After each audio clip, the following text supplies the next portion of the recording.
Good morning, and you're very welcome to this, the final, I think, CBI 10 webinar of this year. And however, I think it's probably fair to say we would definitely have hoped for a more upbeat mood, but instead of which, I think, sad to say, it's turning into a very tough end to 2021. Where I am in London, certainly, and I'll be keen to hear from people on the call from everywhere else around the country, as well as from our panelists. You can feel the effect of Omicron all around. I was around and about yesterday. There were shops and pubs and restaurants that should be bursting at the seams this time of year, and they're all half empty. We're not officially in lockdown, but as I heard the CBI's Director General Tony Danker say on the radio yesterday morning, it feels as if we've got into lockdown by stealth. So there's great uncertainty in the air, and it's not particularly obvious when it's going to be resolved, which means it's great to have on this course some people from the CBI who are very plugged into business thinking and government thinking, and two representatives of some of the worst affected sectors, hospitality and tourism, as well as representatives of different nations within the UK. So I hope we can cover the whole sort of kaleidoscope in the conversation this morning. We do very much want to hear from you. When we were chatting before the call, I think this is one of those moments where for the CBI to get a feel from the grassroots, to get a feel of what it's like on the ground is incredibly useful. It will inform those conversations with government, and that's a real sort of additional usefulness to these calls. So please do put questions, put comments, put any kind of observations into the chat. I'll bring them up on this call, but as I say, they will also be fed into the conversations with government here in London, up in Scotland, wherever those conversations are taking place. And if, as ever, you want to put a comment in anonymously, then just write anon, A-N-O-N, at the top of your comment, and we will deal with that in confidence. But let's get going, and let's, sorry, I haven't actually introduced everybody yet. So we have on the call John Foster, who's the Chief Campaign Director of the CBI. We've got Mark Crothall, who's the Chief Executive of the Scottish Tourism Alliance. We've got Katie Racina, who's the Principal Policy Advisor at the CBI. And we've got David Sheen, who's the Public Affairs Director at UK Hospitality. So we'll come to all of you in due course, but let me begin with you, John, if I may. And thanks for joining us. Pleasure. Just give us a sort of situation report of where you think we are. Yeah, I'll give a bit of sit rep. Morning, Kerry. Morning, colleagues. It's lovely to be with you today. I suspect we started the year talking about COVID. It's slightly fitting, if not depressing, that we're going to finish it, but this is where we are. Why don't I run through the situation with the virus, the government's response, and then sort of our assessment on impact analysis, that kind of piece, just to kick us off. So listen, in terms of where the virus is, a couple of bits to catch here. Now, quite clearly, we're experiencing a spike across the UK in reported positive cases. We know that the new Omicron variant has a higher rate of transmissibility than the Delta variant, and that's causing, in part, the spike. At the same time, we now have confirmed community transmission of the Omicron variant, which means that the government strategy has effectively shifted away from trying to contain the variant to managing it. And actually, we saw a very live example of this yesterday with the news that the 11 international travel red list countries have been removed. And then I think the final piece is the early data, at least from South Africa, suggests that whilst the variant is more transmissible, it might actually be less severe in terms of impact on individuals. That's not confirmed from a UK basis, but that's the early signs at least. That adds up to the fact that the reason the government has taken action now is that they are worried about that high levels of transmissibility leading to a very high caseload and putting huge amounts of pressure on the NHS. So that's the kind of situation in terms of the virus. Just looking at the government's response, and I think there are sort of 5 elements here to consider, and some of these will be very relevant to David and Mark and others on the call. So first and foremost, from Friday, we had the reintroduction in England of mandatory face coverings in certain indoor settings. There were some notable exemptions for activities, things around drinking, eating, singing, exercising, but in most indoor settings, excluding hospitality, as I mentioned, you're now legally required to wear a face mask. The second element to this, which came in on Monday, was the work from home if you can guidance. Important part to stress here, 2 important parts. One is the if you can, so there is sort of flexibility. And the second element is that this is guidance. This isn't a legal requirement in the same way that face coverings is. Third part, particularly relevant, I imagine, for David and others, was from today, actually, we are seeing the introduction of the new COVID status pass for large indoor venues and certain outdoor venues as well, with high crowds, things like sports stadiums, etc. Two final bits in terms of the government's response. From yesterday, the government replaced the mandatory 10-day self-isolation period if you came into contact with someone who had Omicron with a daily contact testing regime. So rather than having to isolate, regardless of whether or not you test positive, you're now able to do 7 lateral flow tests over a 7-day period and go out as and when you're able to test negative. I should obviously state that if at any point you test positive, you are still absolutely required to self-isolate. Really important that we don't lose sight of that. And then obviously the final element, the big high profile thing that the Prime Minister announced over the weekend was the booster campaign, the pitch to have every adult offered a booster by the end of the year. So those are almost the kind of 5 building blocks for the government strategy to date. Just having sort of taken the temperature of members over the last sort of 48, 72 hours or so, I would say, listen, huge amounts of disappointment and frustration that we've got to this point. There's no denying that. What I would say on the positive side is there's a recognition that the government has acted quickly. I think it would be fair to say they haven't always previously done so. They are starting to utilise greater value of testing, which is something the CBI have spoken about consistently. And actually taken together, the measures are relatively proportionate. The problem is that whilst the measures are moderate, the message that coming out of it is much more severe, it's mixed, and it's often last minute. And just to give you an example, Kerry, the kind of inconsistencies that people are talking about and picking up is the real urgency to go and get your booster campaign. Get your booster now, and everyone would have seen the huge queues outside pharmacists. But at the same time, continue about your daily life. See friends, go to the pub, whatever it might be. That inconsistency is really undermining the kind of confidence of people to participate in the economy. So what our assessment would be is that the government's kind of package of measures is working as a public health response, but not as an economic one. And the issue that we've got at the moment is there's now a real double whammy on firms. They have demand that is being squeezed by the net effect of this kind of package of measures. And that's particularly acute in sort of hospitality, in leisure, in tourism, in travel, in elements of retail.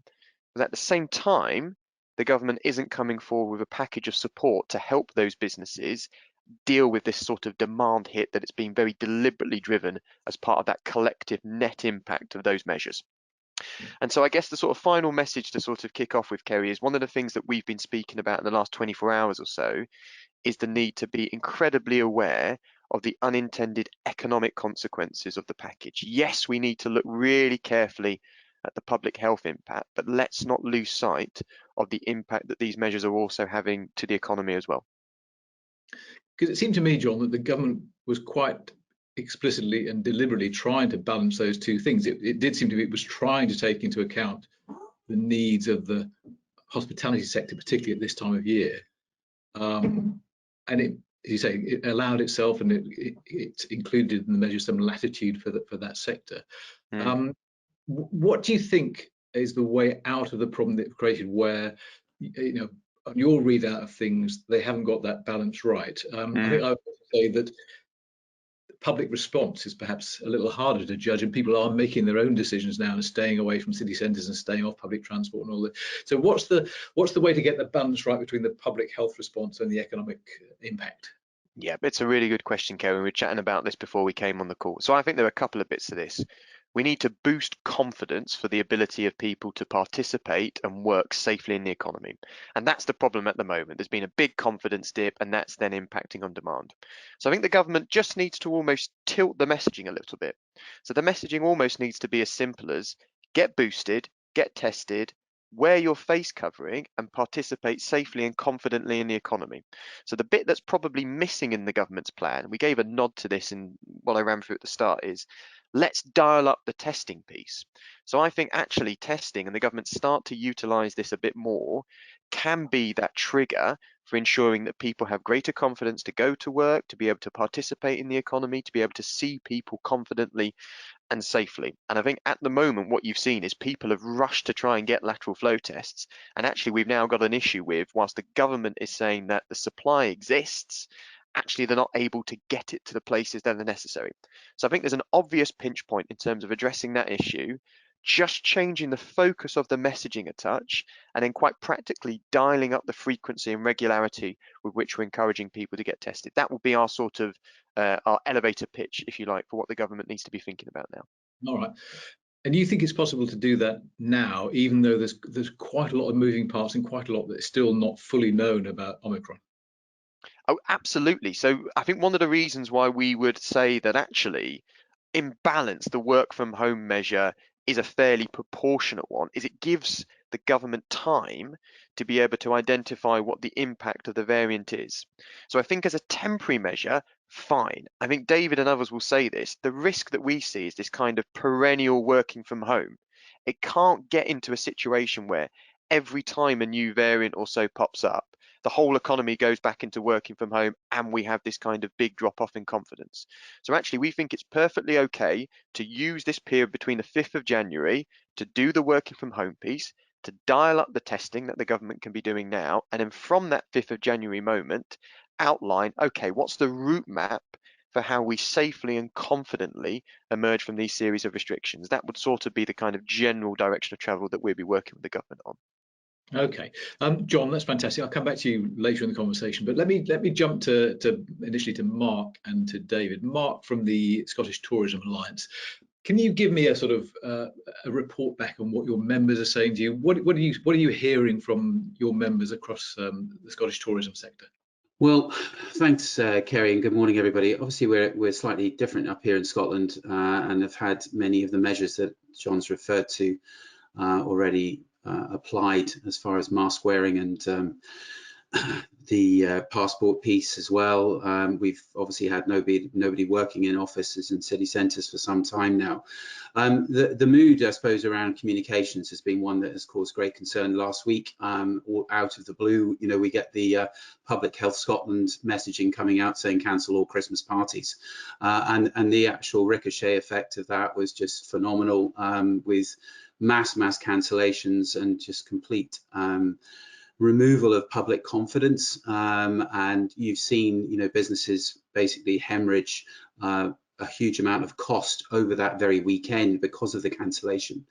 And you know, you've got everything ranging from businesses that are losing £250,000 now, not just off the Christmas party cancellation, but the wider stays, and critical to that as well, we've seen our supply chain, which is absolutely essential to being able to deliver frontline business, is being thrown into chaos as well. You know, supply chain have gone up and done their utmost to secure turkeys and everything, are now left with, you know, massive amounts of stock and uncertainty as well. But it is right across the sector, whether it's in the visitor attraction sector or anybody who's got international inbound, dependency, the golf tourism sector, all of these messages that we've seen, unfold over the last couple of weeks have put pretty much the appetite to come to Scotland or to venture out and experience other parts of the sector and the economy as a whole on hold, and with no financial support in play. Scottish Government is very, very heavily and solely reliant now on UK consequential coming through. So the announcement yesterday of a 200 million package, which was really scraping the barrel with everything that they've got, to put 100 million to support the hospitality sector, as well as the supply chain, and a bit of culture, but specifically those who've been impacted by the Christmas party cancellation pieces, is pretty much it, and that'll equate to about £4,500 per business, so not a lot. Furthermore, the other real challenge as well, I think we're deeply concerned about, is our ability to attract employees into the sector. We have a workforce that we've managed to retain, not as many as we need or would like, and so now the uncertainty around that workforce, because of the ability of an employer to be able to give them the hours that they need. Will they want to return? Will those who are looking at the industry actually want to come into it if a trigger is going to be switched on every time there is a potential new variant? They'll probably stay away from our industry, from the hospitality sector, more so than anything else. But critically, is about support, and this dependency on the Treasury is very much there. We got a late intervention yesterday afternoon with some support for coming to the devolved nations. What that looks like or means in terms of value, we don't know. The statement would suggest that it's an advance as opposed to new money, so that would have to be managed through. But the mood in the camp is very bleak, and we're almost sensing we're back to where we were, you know, this time last year, or even back to March 2020, because how do we recover and build? As a national task force, we submitted a series of recommendations to the Scottish Government to consider in the recent budget that has been announced and apply funding to that. There's been no direct attribution of monies to those particular projects, and that's obviously given cause for concern. We've got suggestions now of tourism levies coming in all at a time where actually you want to create the best possible fiscal condition that would allow strong recovery. The business rates as well in Scotland, the hospitality or the sector has been appreciative of zero business rates for the last year. We've now got only 3 months of business relief rates relief capped at the 27.5 grand going forward into the next fiscal year. So again, came as a bit of a surprise they hadn't gone further. So the calls for you've steered us towards a load of things that we'll come to later in the conversation. I do want to say as well that sure. Peter Buchanan has put a useful case study into the chat, and I'll come to that shortly as well. But do join Peter in sending us through your experience and just as I say, our eyes on the ground. Mark, just before I come to David, one of the things I suppose which we don't know yet is whether this is a short-term crisis or how long-term the effects of this variant will be. Are your members seeing just a rash of Christmas, New Year cancellations, or is this already starting to sort of cast a shadow over the early part of next year? Yes, pretty much everything that was in the book for Christmas is gone, certainly from an international perspective, and many other cancellations of domestic nature. But what we've seen is a pause in terms of a commitment to book going beyond the March period until there is this, I guess, clarity on what the position of Scotland will be and the UK as a whole. And that's the concern, because we need to get the flow of bookings coming forward. Okay, Mark, thank you. David from UK Hospitality, can I use you in the same sort of role just to build us a picture of what's going on out there?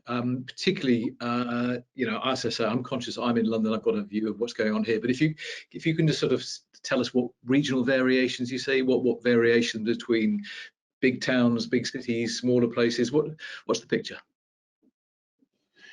Yeah, thanks, Gary. I think my first point is I agree with everything Mark said, frankly. Scotland feels like it's probably sort of a week or two ahead of England, and it feels pretty dire in England. So I really feel for those businesses currently in Scotland. I think there are clear regional differences in the UK, or there have been. I think more recently, everyone's in this dire situation. Central London, as you mentioned, is looking diabolical. I know businesses that have at the start of the month a really hectic schedule right up until Christmas Eve, and who are now looking to close this week because there's no business to sustain them. They're losing money by keeping the doors open through to the end of the year. I think increasingly the picture is the same across the country. There have sort of been vague hopes that in sort of rural areas where people were tending to not having to commute into town, that there would be sort of a slight knock-on impact, that people would cancel their London party but have a party in their home counties or around other conurbations. That looked like it was happening about 2 weeks ago, but has dropped away quite considerably.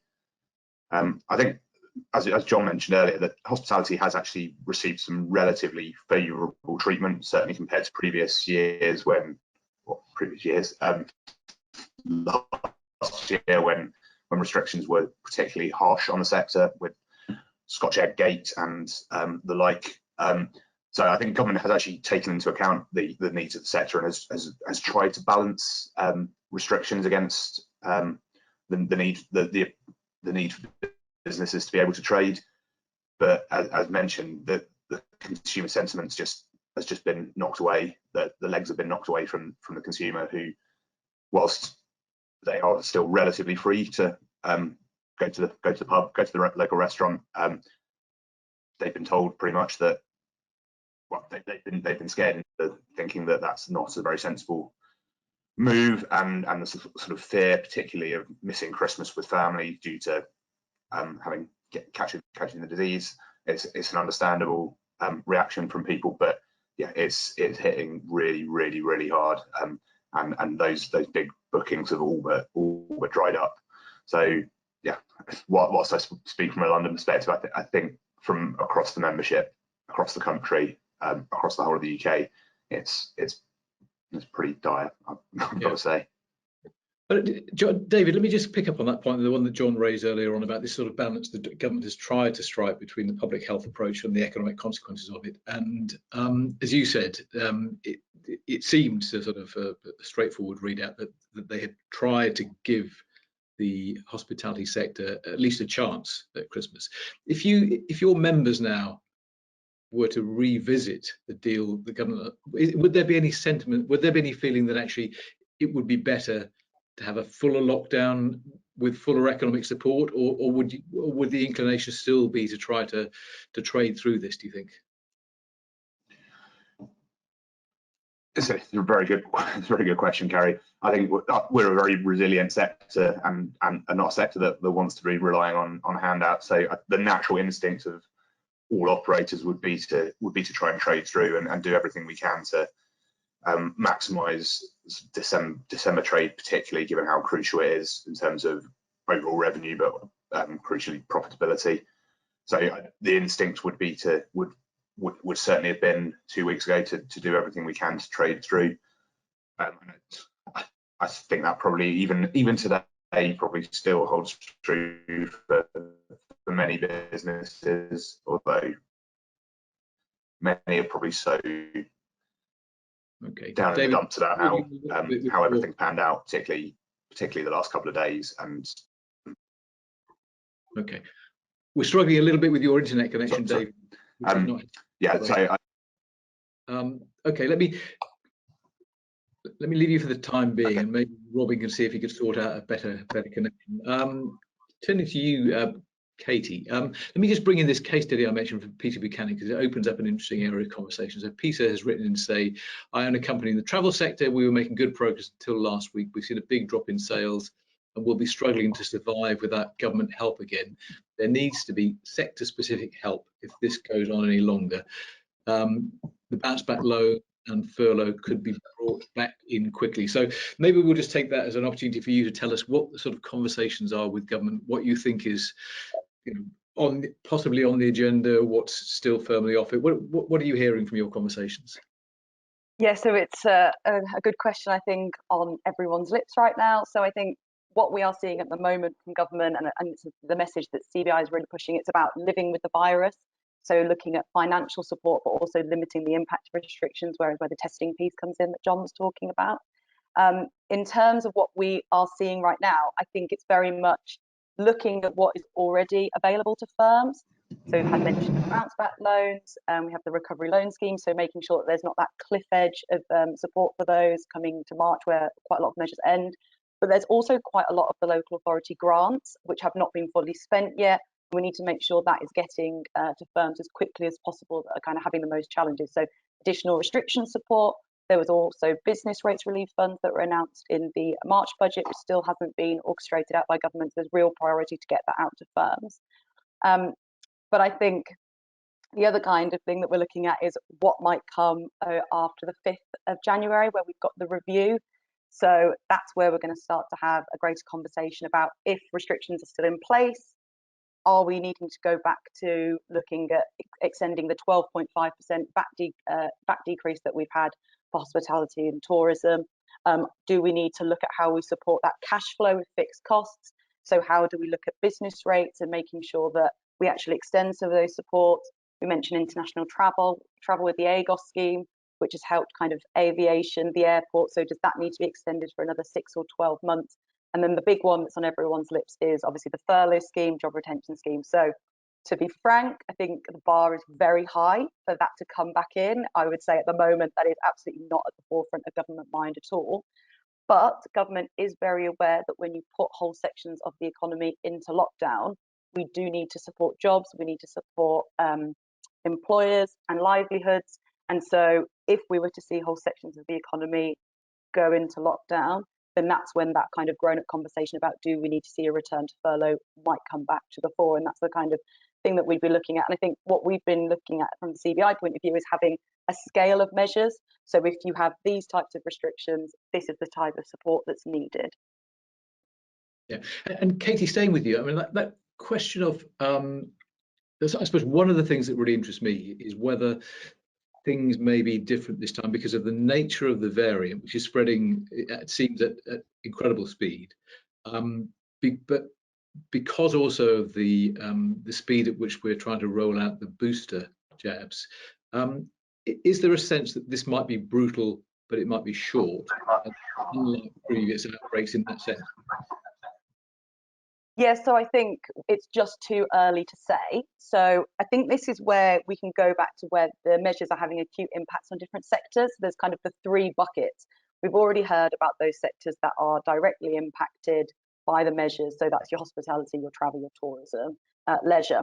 But then there are also two other buckets, the ones that are very reliant on the natural kind of work, natural office ecosystem and the footfall. But there's also a lot of firms that can quite easily do the working from home practice without kind of impacting on productivity. And there we see kind of your professional and financial services, or those in kind of manufacturing, which don't have that customer facing role and can continue. And they are still seeing very high levels of demand. And that type of high level of demand is what got us through previously. And I think if we look at kind of our forecasting that we've done recently, we are still expecting quite high growth for next year. Around 5% and then 3% for 2023, but a lot of that is focused on household spending, so accounting for about 90% of GDP growth.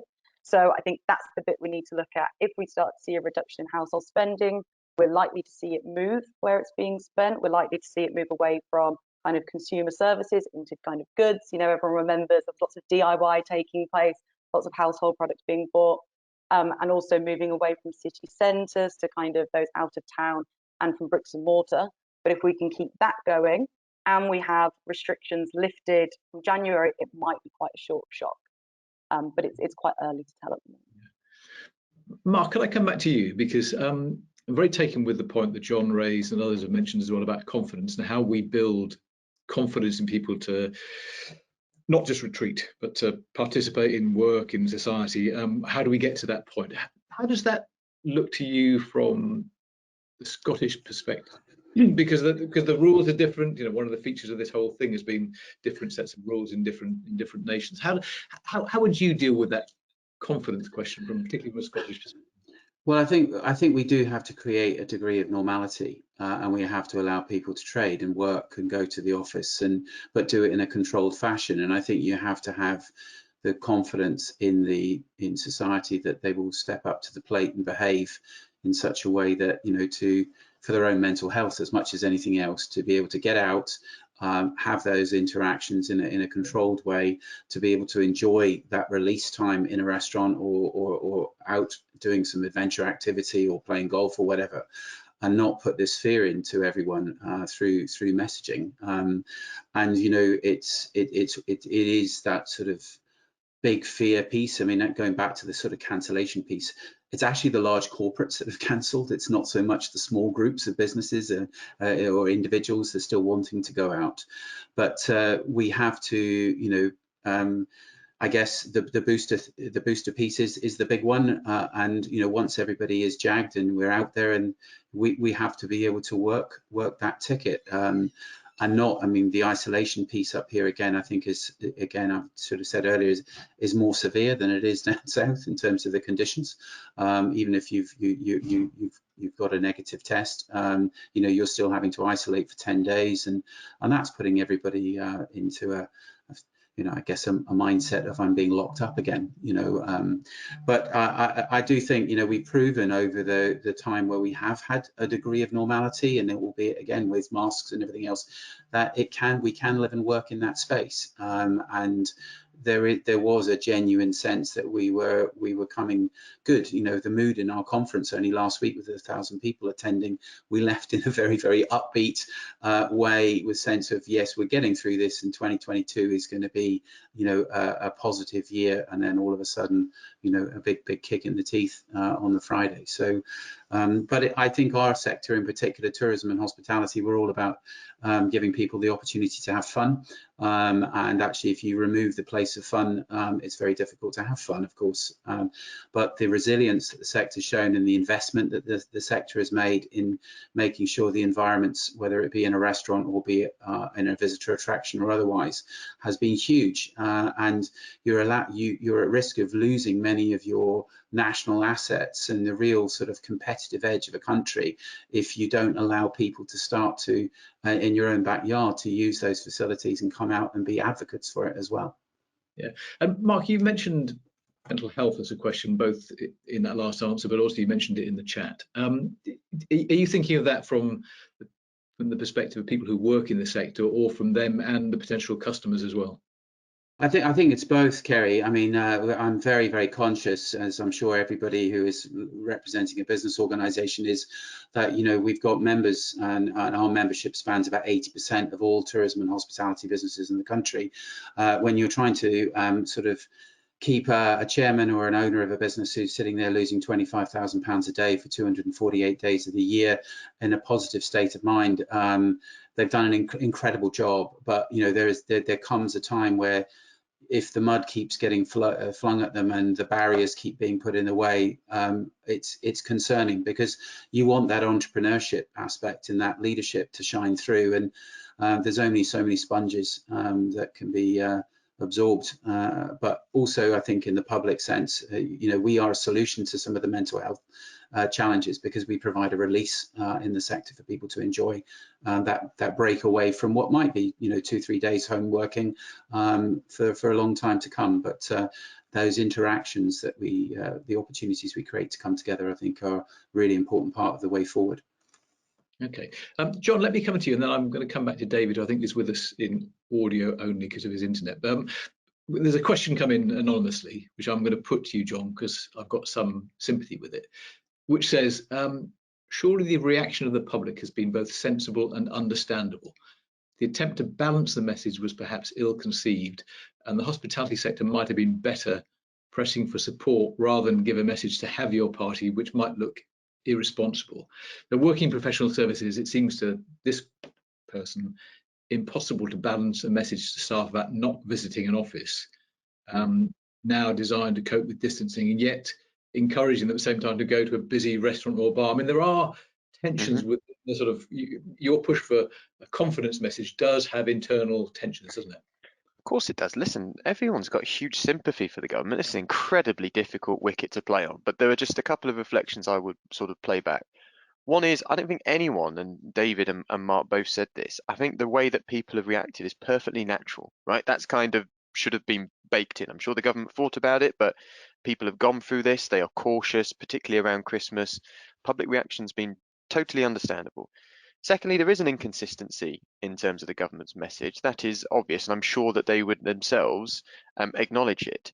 I think what they could have done a slightly better job is explain that they have certain levers that they can pull, and what they've tried to do is find the best balance between protecting public health and allowing, as Mark has described, the ability for firms to continue trading, which is really important. So actually they have struck a better balance between public health and the economy, but perhaps they've not done a particularly good job at trying to explain that this is a very deliberate bit of positioning. It almost feels like they've arrived at it by mistake as a kind of let's do this and let's do that. So I think there's a messaging piece. And then I do think, and I've mentioned this already, there is an element around dialing up the role of testing, which did initially, when they sort of spoke about Plan B, feel like it was underplayed. So if you are saying it's safe to be able to go and participate with friends in the kind of tourism, leisure, hospitality economy, then one of the ways of doing so is through testing, is through face coverings, etc. So there just needed to be, I think, a greater acknowledgement that it was a balancing act and they had levers to pull, and this was the best option available to protect the economy and to manage the virus. And at the same time, here are the other mitigations that can help you feel confident to be able to continue to participate in the economy. So a lot of sympathy for the government. The question itself is a very, very fair one, but I think that would probably be the critique. The messaging, the consistency, and then here are the other mitigating measures that could go alongside it to drive confidence. Yeah, okay. David from UK Hospitality, let me pick up on one of the points that John has raised there about testing, because through the pandemic, some of your members certainly have had concerns about COVID passes, about very widespread testing. Given that we're now, I think, in that situation, is that attitude different now, do you think, to the need for COVID passes, to the need to prove status? I think views are still very mixed. Just sort of mixed. Taking on John's point there around testing, I think the sector would have been very supportive of a message that focused on testing before going out. It was an incredibly balanced position that government was trying to make, and the person who put the question into the chat totally agree.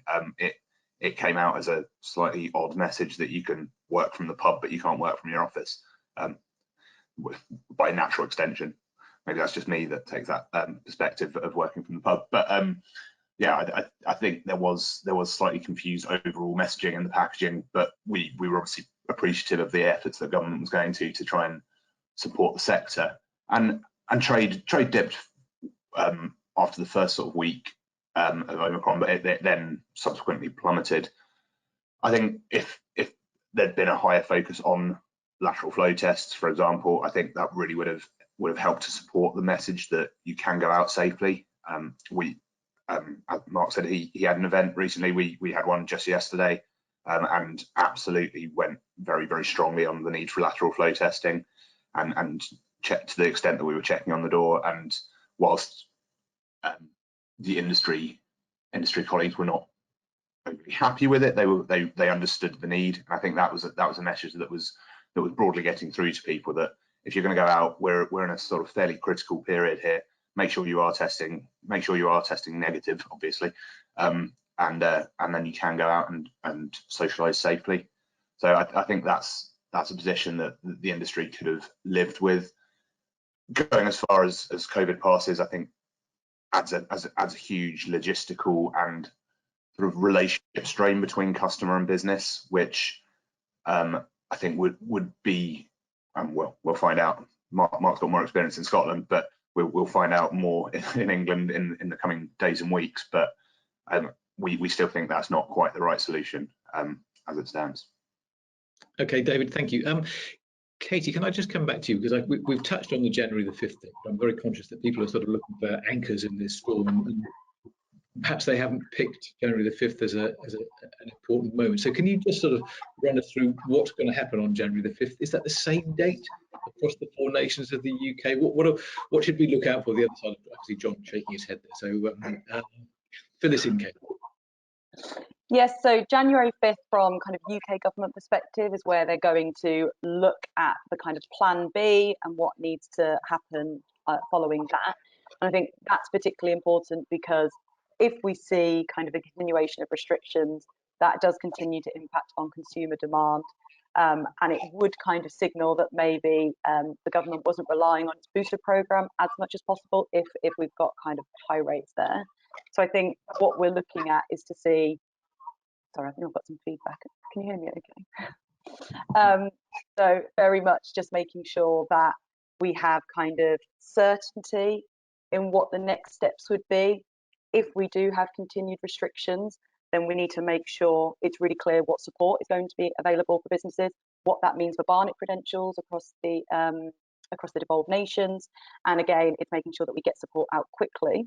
I think this is where we really want to see that kind of collaboration between trade unions, business and government to make sure that we are live feeding through what we're hearing on the ground to business to help them inform that decision. I think another important point to raise is around international travel. We do really see the restrictions and measures around international travel should be looked at separately to some of these kind of domestic measures.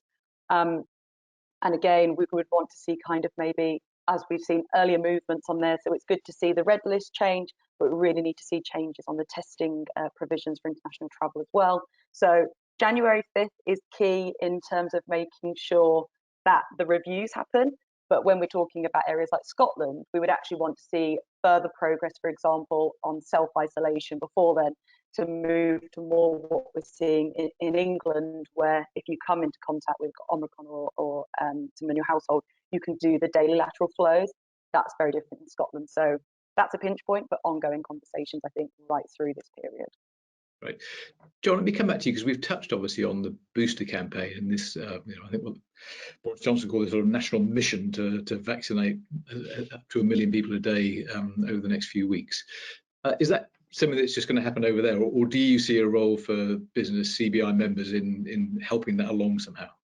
Yeah, I think it's a huge role that the CBI members and the business community can play. So listen, I think the first thing is government's absolutely right to do the booster vaccine campaign, and actually all businesses that I've spoken to sort of back it wholeheartedly. It is part of the route out of trying to live confidently with the virus. That's the sort of first point. Excuse me. I don't think there are sort of three quite practical things that firms can do and think about. So firstly, trying to be as flexible as possible with staff requiring time off to go and get their booster, their first vaccine, their second vaccine, whatever. Clearly there's huge demand right now, so the more flexibility that firms can provide for their people, the better. I think secondly, there is a role that firms can provide in promoting, encouraging, however you want to describe it, the kind of efficacy, safety, the benefits of having the vaccine. There's lots of nhs.gov.uk material available that people at work can look at, and actually firms can play an important role in making sure that colleagues have access to that sort of evidence-based approach to the value and the benefits of the vaccine. And then I think the third element is just this volunteering piece. So you called it a sort of national mission, Kerry, as Boris has spoken about, and the whole idea we're going to have the army involved. And if you just look outside, as I mentioned, these huge queues at chemists, they're being staffed by volunteers. So actually, the more that firms can support that big push to get people, those volunteers on the front line, actually the better chance we've got of being able to hit that target of 1 million a day, having everyone offered a booster by the end of the year. So listen, those are the three sort of things that businesses can practically think about and contribute to this national mission. Great. We've just got a few seconds left, and let me spend them with you, Mark, if I may. Just to be clear, what your shopping list is for the Scottish Government at the moment. What specifics, just in a few sentences, are you looking for government from support in the way of support? We need some more continued targeted support to be able to make sure that those in all sectors of the economy don't collapse, particularly supply chain as well. It's not just about hospitality, obviously it's a huge part of the sector, but consider the wider piece and actually the fiscal framework going forward. We don't need any surprises, and we don't need any additional costs put onto business as we try to recover. So, in a nutshell, support and back the campaign for continued low VAT, albeit that's Westminster, but at the same time, Scottish Government need to, do everything they can to allow businesses to get back trading, ultimately, and work hard for it, and recognise that tourism is a force for good rather than seeing it as a barrier. Great. Okay.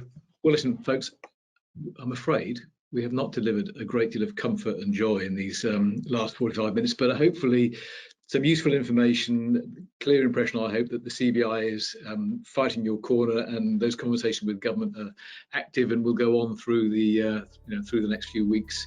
Got that date of the 5th of January to look out for. We'll be back in the new year, but for the moment, let me thank Mark, let me thank Katie, let me thank John, and let me thank David, and let me thank all of you for your participation this time round and in every one of these webinars through 2021. We've enjoyed doing them very much, and they've been incredibly useful to the CBI, I know. So we look forward to seeing you again next year. But for now, from me, thank you very much indeed.